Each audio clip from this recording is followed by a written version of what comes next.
We provide you the platform to turn your dreams into reality. Give wings to your aspirations with KR Mangalam University. Rajya Sabha में सांसद राघव चड्ढा ने AI के क्षेत्र में धीमी प्रगति पर चिंता जताई और मेक एआई इन इंडिया पर प्रस्ताव रखा।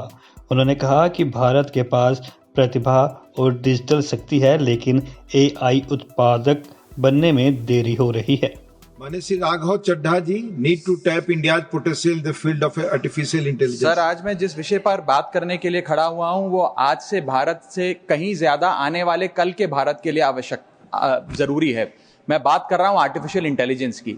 इस एआई की क्रांति के युग में सर, जहां अमेरिका के पास अपना chat GPT, Gemini, Anthropic, Grok जैसे इंडिजीनियस मॉडल्स हैं, वहीं चाइना ने डीप सीक जैसा सबसे ज्यादा क्षमता वाला और सबसे कम लागत से बना एआई मॉडल तैयार कर लिया है। लेकिन इस एआई के युग में सर भारत कहां है?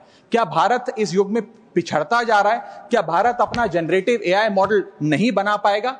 वर्ष 2010 से लेकर 2022 के बीच में दुनिया में जितने एआई पेटेंट्स रजिस्टर हुए उसका 60% हिस्सा यूएस ने हासिल किया और 20% चाइना ने। दुनिया की 5वीं सबसे बड़ी अर्थव्यवस्था भारत ने मात्र 0.5% ही हासिल किया।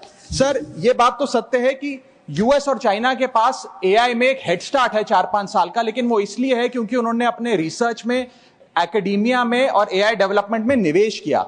सर, भारत की बहुत बड़ी आबादी एआई के वर्कफोर्स का हिस्सा है। बताया जाता है कि एआई की कुल वर्कफोर्स का 15% हिस्सा भारतीयों से बनता है सर, जहां 4.5 लाख भारतीय एआई प्रोफेशनल्स के तौर पे फॉरेन कंट्रीज में काम कर रहे हैं।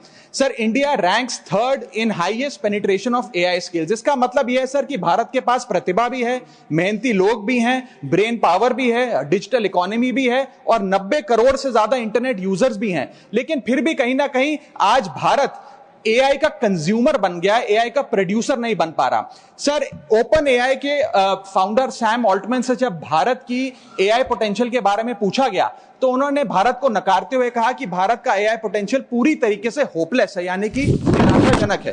आज समय आ गया सर कि हम उन्हें जवाब दें और भारत इस एआई के युग में एआई प्रोड्यूसर बने, ना कि एआई कंज्यूमर। इसके लिए सर कई कदम उठाने होंगे। सबसे पहले हमें इंडिजीनियस एआई चिप्स बनाने होंगे, इंडिजीनियस चिप मैन्युफैक्चरिंग भारत में इजाद करनी होगी। इसी के साथ साथ सर हमें एक डेडिकेटेड एआई इंफ्रा फंड तैयार करना होगा, एआई रिसर्च ग्रांट्स देने होंगे, एआई टैक्स ब्रेक्स देने होंगे और टैलेंट माइग्रेशन रोकना होगा ताकि भारत का टॉप टियर एआई टैलेंट और देशों में जाकर काम ना करे बल्कि भारत में काम करे। इसी के साथ साथ एआई के इंडिजीनियस स्टार्टअप्स जो हैं सर, उन्हें एक्सेस देना होगा large volume of existing data को, जो मेटा, माइक्रोसॉफ्ट और गूगल के पास है लेकिन भारत के पास नहीं है। और अंत में सर फाइनेंशियल इन्वेस्टमेंट हमें बढ़ानी होगी। जहां यूएस अपने जीडीपी का 3.5% एआई रिसर्च में खर्च करता है, चाइना 2.5%, वहां भारत मात्र 0.7% खर्च कर रहा है। सर, आने वाले काल में इस दुनिया पर वही राज करेगा, वही विश्व गुरु होगा जिसके पास एआई की ताकत होगी। इसलिए भारत को सर